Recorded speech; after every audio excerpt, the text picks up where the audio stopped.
इस कार्यक्रम के पुण्यार्जक हैं प्राचीन श्री अग्रवाल दिगंबर जैन पंचायत रजिस्टर धर्मपुरा, प्रधान श्री चक्रेश जैन, महामंत्री श्री विजेंद्र जैन, कोषाध्यक्ष श्री शेखर जैन, सचिव श्री नीरज जैन, मंदिर मैनेजर श्री पुनीत जैन, पंच कल्याणक महोत्सव समिति श्री 1008 पारसनाथ जैन मंदिर, वर्धमान कॉलोनी, सागर, मध्य प्रदेश।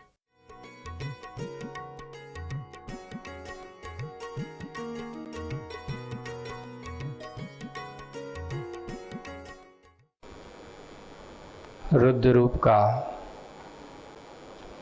आगमन हुआ था और कल जैसे अपन ने कहा था कि जब व्यक्ति की हंसी में कुछ बात ऐसी लग जाती है तो उनके अंदर का मान जाग जाता है। हंसी हंसी में कभी कभार झगड़ा भी हो जाता है मजाक में, और उस मजाक का परिणाम ये हुआ कि उसके अंदर का रुद्र रूप जागृत हो गया, क्योंकि मन की जब नहीं हुई तो कहा गया कि जब ऐसा रुद्र रूप होता है तो कहा नाक पे दम कर रखा है। सबका माना क्या संदेश इसमें, और गुस्सा में उसके ना जाने कैसे कैसे रूप बताए थे। आंखें टेढ़ी हो गई हैं, लाल लाल आंखें हो गई हैं, नाक ऐसी फूल गई हैं जैसे गुब्बारा फूल गया हो, गुब्बारे की तरह फूल गई हैं, और उसका पूरा का पूरा क्रोध रुद्र रूप जैसे पटाखे में अगरबत्ती की थोड़ी आग लग जाए तो कैसे फूटता है, बिल्कुल ऐसे ही फूटने की बस बात अधूरी थी। ऐसा करते करते सतोगुण का सत्व की इति हो गई, क्योंकि रुद्र जहाँ जागता है वहाँ सतगुण इति हो जाती है। राजसी तामसी अति का यहाँ भाषण हुआ, क्योंकि राजसी गुण और तामसी गुण रुद्र रूप में ही जागृत होते हैं, क्योंकि सतोगुण तो शांत रूप में ही जागृत होता है, वही सज्जनों का गुण माना जाता है। आगे के परिचय अब अधिक परिचय बद्धो निर्भीक हो। शिल्पी ने कहा रुद्र से, शिल्पी अब उसको समझा रहा है, और सौम की सौम्य मुद्रा में और अच्छे शांत मुद्रा में वह शिल्पी उस रुद्रता को समझाने की चेष्टा कर रहा है। चलते हैं आज की क्लास, पेज नंबर 135। रुद्रता विकृत है, विकार है, विकृत है विकार। रुद्रता क्या है? विकृत है, विकार, समिट शीला होती है, समिट शीला होती है, भद्रता प्रकृति का है विकार। देखो समेट शीला के सबको समेटने वाला, शांत, किसी को फैलाव नहीं करने वाला। गुस्सा से तो माहौल खराब होता है, फैलता है, और शांत रस बड़े गुस्सा वाले माहौल में भी शांति का वातावरण डाल देता है। तो वही है, रुद्रता विकृत है, विकृति है, विकार, समिट शीला होती है, और भद्रता प्रकृति है, प्रकार है, अमिट लीला होती है। उसकी लीला अमिट है, जिसको मिटाया नहीं जा सकता। एक मिटाने वाली है और एक बनाने वाली है। बने बने को मिटे को भी बना दे वो अमिट शीला शांत रस। और रुद्र विकृति, विकार, भद्रता, साम्यता, जिसे देख करके सबके मन में बिल्कुल अच्छी भद्रता के भाव हो जाए, निर्मलता के भाव हो जाए, वह कहलाती है निर्मलता, भद्रता, जो अमिट लीला होती है। इसको कोई मिटा नहीं सकता, उसके लिए तो हमेशा। और सुनो, यह सूक्ति सुनी नहीं क्या? कौन कह रहा है? शिल्पी। किसको? रौद्र रूप को। तुमने यह सूक्ति सुनी नहीं? बोले कि कौन सी? सुनाते हैं। आमद कम खर्चा ज्यादा, आमद कम खर्चा ज्यादा, लक्षण है मिट जाने को का, और कुवत कम और कुवत कम, गुस्सा ज्यादा, लक्षण है पिट जाने का। आमद 10 पैसा है, खर्चा 20 पैसा है, तो क्या होगा? वो आदमी बनेगा? यही हो रहा है कि आज लोगों के अरमान इतने हैं, इतने बड़े बड़े अरमान हैं, इतनी बड़ी बड़ी इच्छाएं हैं, और ऐसे जो इच्छाएं बहुत बड़ी बड़ी लेकर के जीते हैं, और आमदनी है 10% और खर्चा कितनी, इच्छाएं कितनी हैं? 20 50 ऐसी कामनाएं कि मैं दुनिया का ये बनो वो बनो, सपने में से एक चिल्ली सब बन जाते हैं। सपने में शेख चिल्ली की कथा आप लोगों ने सुनी होगी, पर वो तो है ही। अपने यहाँ नवनीत कुसुम को उसका नाम दिया है। एक दिन हमने आपको सुनाई थी कि मन में सोच सोच करके मैं राजा बनूंगा, ये बनूंगा, फलाने बन करके, और जब होगा मैं तो उसका है कुछ नहीं है, सब कुछ एक क्षण में सब कुछ नष्ट। शेख चिल्ली वाली सपनों की दुनिया आज तक किसी की पूरी नहीं हुई है। ऐसे ही रुद्र रूप को कहा जा रहा है, देख जो इतना चिल्ला रहे हो, जो इतने तुम अकड़ रहे हो, दशा क्या है तुम्हारी? तो बोले कि तुम्हारी दशा क्या है? आमद कम खर्चा ज्यादा। शरीर में शक्ति तो है नहीं इतनी गुस्सा करने की, शरीर की क्षमता आपको इतने क्रोध सहन करने की नहीं है। वो जितनी शक्ति है नहीं, उससे ज्यादा तुम क्या कर रहे हो? यही कर रहा है। आमदनी कम है, खर्चा ज्यादा है। ये आप सबके लिए, हम सबके ऊपर दोनों तरह से। एक व्यक्ति वो है शरीर से कमजोर है, उसके ऊपर है। एक व्यक्ति धन से कमजोर है, उसके लिए है। इसलिए उनके लिए कहा जा रहा है कि आमद अगर 10 पैसे की है तो खर्चा आधा करो, आधा बचाओ। कर्जा लेकर के जीवन मत जियो। ऐसे कई लोगों को सिद्धांत है, लोग कहते हैं हमारा तो सिद्धांत है ऋणम घित्वा घृतम प्रभेद भस्मी भूवत देहस्य। ऐसा मत खाओ पियो अच्छे बुढ़ाओ, कर्जा ले ले करके फिर बाद में क्या होता मालूम है? एक कहावत चलती है, जो व्यक्ति ऐसे कर्जा दूसरों को लेकर के और मायाचारी कर करके पैसा लेते रहते हैं, झूठी बोल बोल करके रचा, फिर लेने के बाद फिर देते नहीं है, तो कहते हैं ऐसे आदमी क्या बनते हैं ट्रेन जगती में?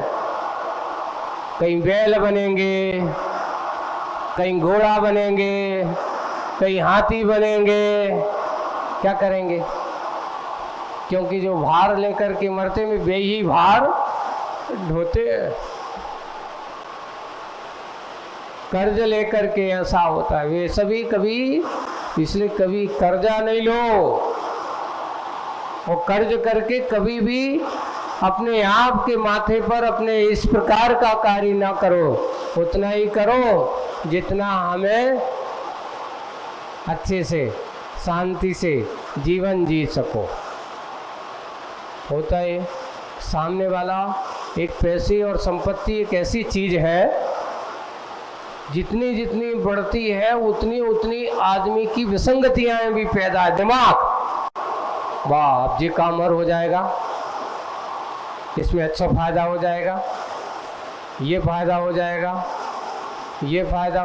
बस यही सोचता रहता, दिन भर उसके दिमाग में चलता रहता है।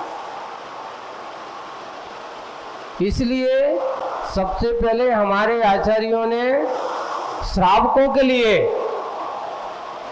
देखिए, श्रावकों के लिए व्रत और व्रती बनने के पहले उनसे कहा अपने परिग्रह का प्रमाण करो। परिग्रह को सीमा में बांधो। अगर आपने परिग्रह को सीमा में नहीं बांधा, यहां हम व्रत लेकर के संयम के मार्ग पर चल रहे हैं, तो वह व्रती बन करके अपने आप को निर्वित्त और उसके निश्चल्य नहीं हो सकता।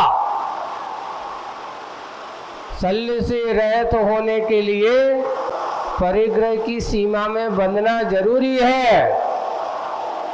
पाप को बांधने, अपने आप को पाप समेटना, पाप की प्रवृत्ति से अपने आप को समेटने का नाम परिग्रह प्रमाण है। श्रावकों के लिए, मुनि महाराजों के लिए यार पास तो परिग्रह है नहीं, वहां तो परिग्रह त्याग है। वहां परिग्रह की बात नहीं होती। परिग्रह की बात किसके पास होती है? आप लोगों के पास। इसलिए आपको परिग्रह की सीमा में रहना, प्रमाण बना करके चलना, यही श्रावक धर्म के लिए सुख का कारण है। और अगर परिग्रह की सीमा में नहीं बंधा, परिग्रह प्रमाण में नहीं बंधा, तो उसके लिए कहा गया कि वो तो ऐसा है कि जैसे गटर है ना, गटर 24 समय बहता रहता है, गंदगी बहती रहती है। ऐसे ही उसके लिए कहा पाप और परिग्रह का कार्य उसके यहाँ चब बहता रहता है, चलता रहता है। उसकी तुलना की, वो कभी रुकता नहीं है, उसका मन कभी शांत नहीं होता। परिग्रह को बांध की तरह होना चाहिए। जैसे एक बांध बन जाता है तो पानी को क्या कर देता, वो बांध देता है, सुरक्षित रहता है, धीरे धीरे थोड़ा सा निकालने की गुंजाइश बनाए रखता है। वो दान का क्षेत्र है, वो दान का क्षेत्र होता है, जो दान के माध्यम से वो अपने परिग्रह, अपने जीवन को सुरक्षित रखता है। बांध में से एक छोटा सा गेट छोड़ करके रख दिया जाता है, पानी आता है और मात्रा के अनुसार उसने नियम लिखा कि हम उतना ही रखेंगे जिससे ओवरफ्लो ना हो। इसलिए श्रावक का जीवन बांध की तरह होना चाहिए, है ना, समुद्र की तरह नहीं होना चाहिए। आओ हांदो, सबको आते जाएंगे। और जब देखो आप बड़े बड़े डैम पे जाना, वहाँ का पानी बिल्कुल तुम्हें शांत मिलेगा, है, बिल्कुल शांत मिलेगा। पानी तो बहुत होता है, गहरा बहुत होता है, वहाँ उथल पुथल नहीं होती। और समुद्र को देखो,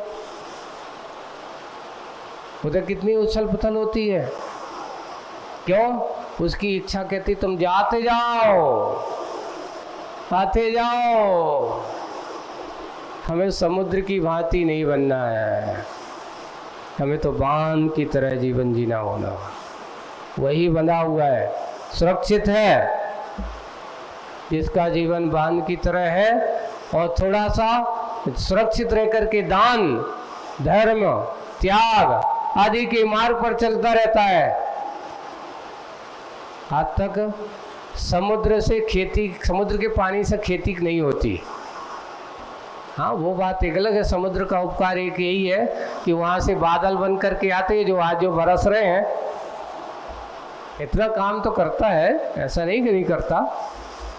वो एक है कि बादलों को तैयार करने का काम होता है, लेकिन कहीं बरस गया, कहीं नहीं बरसा। पर बांध जो होता है वो उससे निकलता है, तो न जाने कितने किसानों को नहरों के माध्यम से, उस नदी के माध्यम से लोगों का भला होता है। संग्रह नहीं, त्याग में शांति होती है। इसलिए अपने आप की कितनी होना, आमद कितनी हो उतनी ही है जितनी संभाल सको। है ना, उतना ही रखो जितनी तुम संभाल सको। अपनी क्षमता से बाहर ज़्यादा रखने की कोशिश मत करो। आमद कम खर्चा ज़्यादा, और जितना आमद है उससे खर्चा ज़्यादा करोगे तो क्या होगा भैया, कर्जा लेना पड़ेगा। वो कर्जा लोगे तो कर्ज में आदमी झुका हुआ आदमी कितना भी हो कभी उठ नहीं सकता। कर्ज में आदमी कभी उठ नहीं सकता। बस हमें अपने आप को ऊपर उठाओ। कुवत कम गुस्सा ज्यादा। रुद्र रूप को कह रहा है भैया सुन, तेरी शक्ति तो है ना, इतना चिल्ला रहा है, चिल्ला रहा है तू, तेरे पास इतनी क्षमता नहीं है कि तू ऐसी क्षमता से सहन करता है। लगता है पिटने के लक्षण दिख रहे हैं।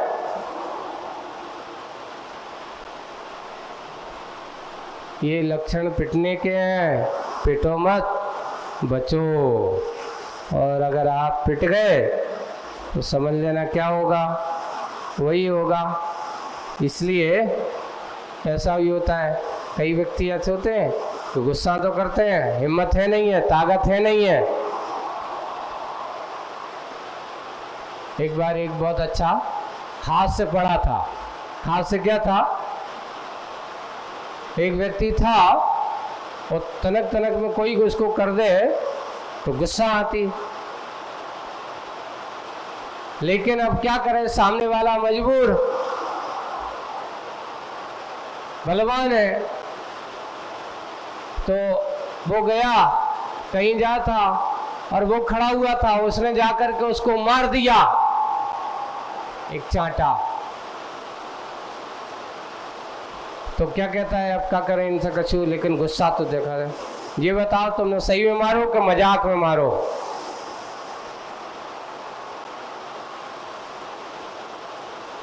तो वो कहता है हमने सही में मारो। तो कहता तो ठीक है, मजाक में पसंद नहीं है। सही में मारा तो ठीक है, क्योंकि मजाक हमें पसंद नहीं है। फिर बाद में उसने कहा हमने मजाक में मारो। अच्छा मजाक में मारो तो ठीक है, और सही में मारते तो हम तुम्हें देख लेते हैं।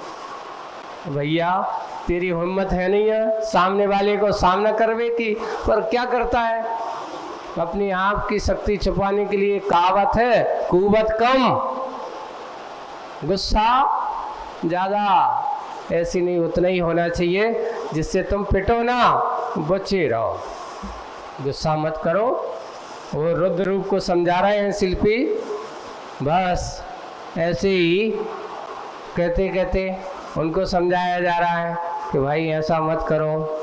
बस इसी बीच कुछ उल्टी स्थिति उभरती है। इधर समझा रहे थे शिल्पी, उधर और कुछ, इसी बीच कुछ उल्टी स्थिति उभरती है, शिल्पी की मति बिगड़ती है।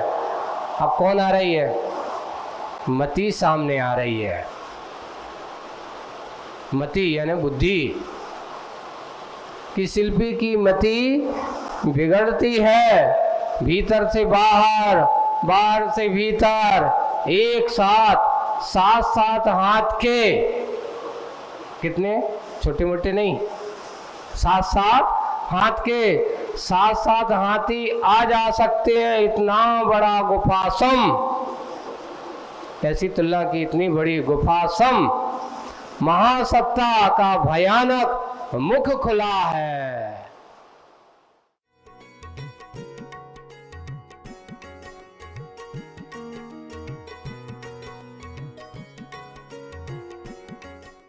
इस कार्यक्रम के पुण्यार्चक थे प्राचीन श्री अग्रवाल दिगंबर जैन पंचायत रजिस्टर धर्मपुरा, प्रधान श्री चक्रेश जैन, महामंत्री श्री विजेंद्र जैन, कोषाध्यक्ष श्री शेखर जैन, सचिव श्री नीरज जैन, मंदिर मैनेजर श्री पुनीत जैन, पंच कल्याणक महोत्सव समिति श्री 1008 पारसनाथ जैन मंदिर, वर्धमान कॉलोनी, सागर, मध्य प्रदेश।